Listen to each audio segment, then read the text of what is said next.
Saldi, cresce il clima di attesa, ma non saranno strepitosi. Lo dicono la Federazione Moda Italia di Confcommercio Veneto e il Centro Studi della Confederazione, secondo il quale, alla fine della stagione dei saldi, ogni persona avrà speso in media 140 euro, ogni famiglia 350, perfettamente in linea con gli esiti dell'anno scorso. Se stiamo lentamente risalendo la china, dichiara il presidente veneto Massimo Zanon, la strada verso l'uscita della crisi è ancora molto lunga. Non ci facciamo illusioni, ma cerchiamo di essere cautamente ottimisti.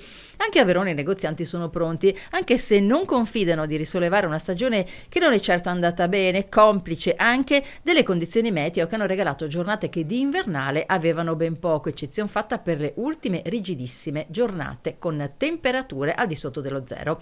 In base a queste rilevazioni, spiega il presidente di Confcommercio Asco Verona, Paolo Arena, per la provincia si stima una spesa di oltre 130 milioni di euro. Le aspettative? È presto per fare previsioni, ma il trend dovrebbe essere in linea con quello dell'anno scorso. I saldi oggi assumono tra l'altro un ruolo diverso rispetto al passato. Il fenomeno dell'e-commerce ha modificato e modificherà sempre più il quadro di riferimento. Confcommercio a livello locale e nazionale è impegnata da tempo a monitorare il fenomeno e a preparare al meglio le figure professionali dei comparti interessati. La capacità di garantire un servizio efficace e personalizzato è l'arma in più a disposizione degli imprenditori del settore. I consumatori stanno riscoprendo il valore del contatto con chi sa consigliarli in modo efficiente ed adeguato.